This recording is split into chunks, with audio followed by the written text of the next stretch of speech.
Salam müəllimlər, bugünkü mövzumuz sosial-emosional öyrənmə barədədir. Biliyin, cəmiyyətin dinamik şəkildə dəyişdiyi bir zamanda şagirdlərə deməli biz yalnız parta arxasında oturur, şagird ənənəvi şəkildə biz onlara akademik biliklər verməklə bir fayda əldə etməyəcəyik. Müasir dövrdə şagirdlər müxtəlif istiqamətlərdə bilirik ki, 21-ci əsr üçün müxtəlif kompetensiyalar üzrə inkişaf etdirməliyik. Onlarda həm şagirdlər emosional cəhətdən, həm həyatı bacarıqlarını, real həyatı bacarıqlarını şagirdlərdə biz inkişaf etdirməliyik. Yəni ki, bu da ki, sosial-emosional öyrənmənin müəllim tərəfindən tədris təlim prosesinə effektiv tətbiq edilməsi, yəni şagirdlərin daha da həyatı bacarıqlara daha yaxşı yiyələnməsinə şərait yaradacaq. Sosial-emosional öyrənmə təhsilin və fərdin inkişafının ayrılmaz hissəsidir. Yəni elə bir prosesdir ki, həm gənclər, həm yaşlılar şəxsi məqsədlərə çatmaq üçün emosiyalarını idarə etmək, hər hansı bir planlaşma qurmaq, empatiya hiss etmək, qarşı tərəfi anlamaq, başa düşmək, dəstəkləmək, anında düzgün qərar qəbul etmək, verdikləri qərarın məsuliyyətini dərk etmək kimi bacarıqlar və dəyərlər burada formalaşır. Mahiyyəti də odur ki, özünü dərk etmə baş verir, özünü idarə etmə, sosial məlumatlılıq, yəni 5 əsas kompetensiyaya əsaslanır. Özünü dərk etmə, özünü idarə etmə, sosial məlumatlılıq, yəni empatiya, ünsiyyət bacarıqları, qərar qəbul etmənin məsuliyyətini daşımaq, yəni verdiyi qərarın qəbul etmənin məsuliyyətini daşımaq kimi kompetensiyalara əsaslanır. Yəni indi biz kompetensiyanın mahiyyəti ilə tanış olaq. Özünə dərk etmə nədir? Şagird öz emosiyalarını anlayır, öz inkişafı üçün nəyi etməli, nəyi harada necə tətbiq etməli, güclü, zəif tərəflərini aşkara çıxardır. Yəni bunun üçün şagirdlər məşğələlər təşkil etməlidir. Şagirdlərin zəif, yəni nəyi inkişaf etdirməli olduğunu, zəif, güclü tərəflərini aşkara çıxarmalı. Zəif tərəflər üzrə müəllim şagirdlərə məşğələlər keçməli, müxtəlif situasiyalara şərait yaratmalı, müxtəlif hazırlıqlar keçməlidir. Özünü idarə etmə nədir? Yəni şagirdin davranışını, emosiyanı idarə etmək üçün strategiyalar müəyyənləşdirməyə kömək etmək lazımdır. Yəni şagirdi məqsəd qoymağa, məqsədə çatmaq üçün problemi necə həll etməyə, qarşısına çıxan problemləri necə həll etməyə öyrətmək lazımdır. Qarşıya qoyulan məqsəd həm akademik nəticələrlə, həm də həyatı real bacarıqlarla bağlı olmalıdır. Və sosial məlumatlıq, yəni empatiya nədir? Empatiya qurmaq hissini formalaşdırmaq mütləq şagirdlərdə lazımdır. Müxtəlif metodlardan istifadə edə bilər. Yəni müəllim debatlar keçirə bilər, xeyriyyətçilik aksiyaları təşkil edə bilər. Məsəl üçün hansısa şəhid ailəsinə köməklik məqsədi ilə və yaxud müxtəlif sosial layihələrin reallaşdırmasını, hazırlanmasını təşkil edə bilər. Prosesləri ilə təşkil etmək lazımdır ki, yəni həmin şagirdlər o problemi həll edərkən o insanların nə etsin? Onların vəziyyətini, hal-hazırki problemlərini hiss etsinlər. Bunun üçün digər insanlar üçün ədalətli bir mövqe seçməyi, yəni onlar üçün bir səmərəli həll yolu tapmaqda maraqlı olsunlar. Ünsiyyət bacarığı.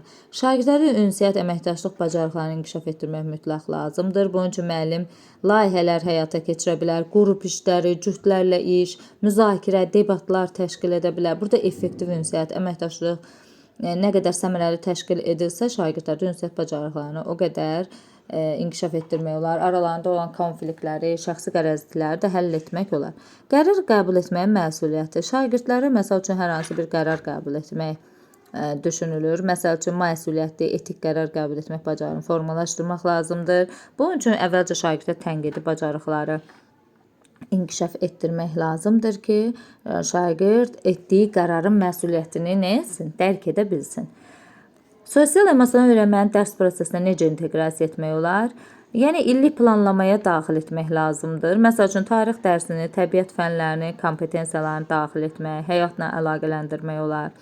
Bunun üçün birinci şagirdlərə aydın təlimatlar verilməlidir. Yəni həyatda götürmüş situasiya üzərindən qurulmuş simulyasiyalarda şagirdlərə aydın təlimatlar verilməlidir ki, simulyasiya, rollu oyun apararkən onlar o təlimata uyğun hərəkət etsinlər. Sinifdə pozitivlik mədəniyyəti, yəni öz fikirlərini sərbəst həll etsinlər, gülər üzlə həll etsinlər, təhlükəsiz, inklüziv mühit yaradılmalıdır ki, hər kəs yəni o proseslərdə iştirak edə bilsin. Qaydalar, prosedurlar tətbiq edilməli, fəal dinləmə bacarığı, qarşılıqlı hörmət dəyərini formalaşdırmaq lazımdır. Rol model, şəxsi nümunə. Düzdür, biz həmişə nəyisə bir prosedur, qayda təşkil edirik.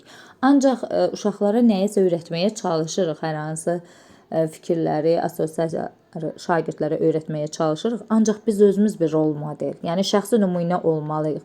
Yəni hərəkətlərimizlə nümunə olmalıyıq ki, şagird onları daha yaxşı anlaya, qavraya bilsin. Valideynləri prosesə cəlb edin. Yəni bu bacarıqların formalaşmasında valideynlər də evdə nəyə, nə cür diqqət etməli olduqları barədə valideynləri də təlimatlandırmaq lazımdır. Lazımi resurslarla təmin etmək lazımdır. Şagirdləri məktəbdən kənar fəaliyyətlərə cəlb etmək, sosial layihələrə, məsəl üçün şahmata, rəsm, deyək ki, digər təsvirincə sənət, futbol, idman bu sahələrə cəlb etmək olar. Bu da onların gələcək həyatları, karyeraları üçün vacib olacaq. Sosial-emosional bilikləri şagird nailiyyətinə necə təsir edir? Öyrənmə. Akademik nailiyyətlərini yüksəldir. Bəli, şagirdlərin akademik nailiyyətlərini, motivasiyasının yüksək olmasına, sinifdə pozitiv mühit öyrənmə səviyyəsini artırır. Davranışların idarə olunmasına kömək edir. Yəni şagirdlər birgə qərar qəbul etmək, kimlərisə dinləmək, ünsiyyət qurmaq bacarığını formalaşdırır. Şagirdləri həyata hazırlayır. Bəli, sosial-emosional öyrənmə müxtəlif həyati bacarıqlar şagirddə formalaşdırır. Bununla müəllim onları gələcək karyeraları barədə, gələcək ixtisas seçimləri barədə düşünməyə, qarşılarına məqsəd qoymağa, məqsədə çatmaq üçün strategiyalar qurmağa, effektiv ünsiyyət qurmağa, əməkdaşlıq qurmağa. Biz bilirik ki, hər hansı bir işlə məşğul olan zaman insan tək deyil, yəni bir iş, bir biznes qururuqsa, bir karyera qururuqsa, biz əlbəttə ki, digər insanların da köməyi lazımdır. Bunun üçün həmən insanların liderlik bacarığı, səriştəlik bacarığı, digər insanlarla əməkdaşlıq, pozitiv mühit qurmaq bacarığı, sosial mühit bacarığı mühüm olmalıdır. Bu bacarıqları formalaşdırmaq üçün müəllimlərin emosional intellekt, sosial konstruktivizm, liderlik və idarə etmə haqqında bilik və bacarıqları olmalıdır ki, şagirdləri düzgün formalaşdırsın. Düzgün formalaşmış şagird də cəmiyyətə düzgün təqdim olunacaq.